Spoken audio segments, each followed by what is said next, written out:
नमस्कार, good evening. ये बात उन दिनों की है जब मैं रिपोर्टिंग करता था, तो विज्ञान भवन में एक कार्यक्रम में था। तो अचानक मुझे लंच के समय एक पहचान वाले व्यक्ति मिल गए जो मेरे शहर से आए थे, सागर से आए थे। मैं लपक के उनके पास गया। जैसे अजनबी शहर में कोई पहचान वाला चेहरा आपको मिल जाए, तो मैंने नमस्कार किया और बात शुरू करने के लिए मैंने कहा कि चाचा, आपको डायबिटीज है क्या? वे नाराज हो गए, गुस्सा होने लगे। अजीब बात है यार, तुम लोग क्या, मैं कुछ खाऊं नहीं क्या, पीऊं नहीं क्या, एक ही बात, बीमारी बीमारी, डायबिटीज डायबिटीज अगर है तो क्या करें, क्या कुछ खाए नहीं क्या, पिए नहीं क्या, भूखे मर जाए। तुम लोग अच्छा हर जगह, सागर में, अभी दिल्ली में आके तुम मिल गए, डायबिटीज है क्या? मैंने कहा चाचा, आप इतने नाराज क्यों हो रहे हैं? ठीक है। मैं चला गया। मैं जाकर बाजू में अपने दोस्तों के साथ खाना खाने लगा। वे अचानक कुछ देर बाद आए। कुछ मूड उनका बदला हुआ था, हंसने लगे। बोले बेटा, वो तो सब ठीक है, लेकिन ये बताओ तुम्हें ये बात कैसे पता चली कि मुझे डायबिटीज है? हम कहा चाचा, सारे लोग खाना खा रहे हैं, आपने खाने की शुरुआत ही आइसक्रीम से की।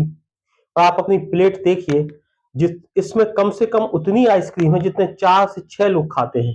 तो 4 से 6 लोगों की आइसक्रीम अगर कोई एक आदमी एक साथ लेके खा रहा है, तो निश्चित रूप से उसको ये मान के चलें कि डायबिटीज है। तो वे हंसने लगे। लेकिन ये हकीकत है, ये सच्चाई है कि वे लोग जिन्हें डायबिटीज होती है, शक्कर की बीमारी होती है, वे अक्सर ज्यादा मिठाई खाते हैं, अक्सर ज्यादा शक्कर खाते हैं। मैंने उनको एक कहानी सुनाई जो बहुत अच्छी है, आप भी सुनिए, बहुत ही अनूठी और मजेदार कहानी है। और अगर आपके किसी प्रिय व्यक्ति को डायबिटीज है तो उसे जरूर सुनाइएगा। एक व्यक्ति एक साधु के पास जाता था, उसकी बहुत सेवा करता था। लेकिन ना जाने किसी ने उसको कह दिया कि साधु के पास दौलत हासिल करने का कोई मंत्र है। तो उस साधु को परेशान करने लगा। रोज जाएगा, साधु बाबा कोई हमें मंत्र दे दो ताकि मुझे पैसे वाला बन जाऊं। साधु बाबा मेरे लिए कोई पूजा कर दो ताकि मैं पैसे वाला बन जाऊं।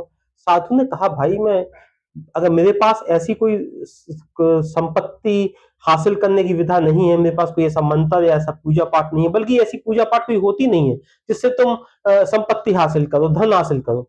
बात भगवान को हासिल करने की हो, भगवान तक, परमात्मा तक पहुंचने की हो, तो बात समझ में आती है। वो कहे, नहीं बाबा, आपके पास है, आप तो हमें दे दो। सुबह शाम दोपहर रात वो परेशान करने लगा। एक दिन किसी ने साधु बाबा को कुछ सुझाया होगा, तो जैसे ही वो आए तो साधु बाबा ने कहा, ठीक है, आज मैं तुमको एक मंत्र देता हूँ, एक मंत्र देता हूँ, इसे जाके तुम्हें रोज सुबह उठ के सूरज निकल ना पाए उसके पहले नहाना है, और इस मंत्र को 108 बार कहना है। लेकिन इस बात का याद रखना, इस बात को ध्यान रखना कि जब 108 बार जब तुम इस मंत्र का जाप करोगे, तो उस समय तुम्हें बंदर याद नहीं आना चाहिए। बोला, ठीक है साधु बाबा। कहाँ संपत्ति, धन दौलत हासिल करने के लिए मंत्र, और कहाँ बंदर, कोई संबंध ही नहीं है। उसने कहा ठीक है। दूसरे दिन उसने जैसे ही सुबह उठा, नहाया धोया, और सूरज ना निकल पाए, सूर्योदय ना हो पाए उसके पहले वो बैठ गया। और जैसे ही उसने वो कागज निकाला और मंत्र शुरू किया, उसे बंदर याद आए और परेशान कि बंदर, बड़ी दिक्कत, वो फिर सो गया। दूसरे दिन, तीसरे दिन, रोज उसको बंदर, जैसे ही वो मंत्र उठाए और बंदर दिखने लगे। फिर स्थिति ये हो गई कि उसको दोपहर में भी दिखने लगा, शाम को भी दिखने लगा, रात को भी दिखने लगे। और बात यहां तक आ गई कि वो जब चले तो उसके साथ हजारों बंदर चले। जब वो कहीं बैठे तो उसे लगे कि हजारों लाखों बंदर उसके चारों तरफ है, उसको काट रहे हैं, उसको नोच रहे हैं। ना वो खाना खाए तो उसे लगे बंदर ही बंदर। वो सो भी ना पाए, सोए तो उसे चारों तरफ बंदर ही बंदर। वो परेशान हो गया, तो साधु बाबा के पास गया 2-3 महीने बाद। कहला, बाबा, मुझे पैसा वाला नहीं बनना है, ना मुझे ये सिद्धि चाहिए, लेकिन आप कृपा करके मुझसे बंदर वापस ले लीजिए। तो साधु बाबा ने एक मनोवैज्ञानिक प्रयोग किया। कहले, ठीक है, कल सुबह तुम उठना, इस मंत्र को जो तुमने कागज पे लिखा है, इसको एक पोटली में बांधना, और बहुत प्रिय आदमी जो तुम्हारा बहुत ही नजदीकी आदमी हो, उससे कहना तुम्हारी आंखों पर पट्टी बांध दे, और इस मंत्र को ले जाकर किसी बहते हुए पानी में डाल देना। इस बात को याद रखना कि पलट कर मत देखना, नहीं तो बंदर सारे तुम्हारे साथ आ जाएंगे। उसने कहा, नहीं देखेंगे। उसने वैसा ही किया, अपनी पत्नी को साथ लिया, गया नदी में, वो मंत्र फेंका, पलट कर नहीं देखा, वापस आया और उन बंदरों से पीछे छूट गया। तो जब भी हम जिस चीज को भूलना चाहते हैं, वो चीज हमारे आसपास होती है, हमारे इर्द गिर्द होती है। वो इतनी होती है कि वही वही हो जाती है। जैसे मेरी बुआ है, उनको डायबिटीज है, तो वे इतने तरीके से मिठाई खाती हैं। जैसे एक भगवान का प्रसाद है, कहीं भगवान के प्रसाद में शक्कर नहीं होती।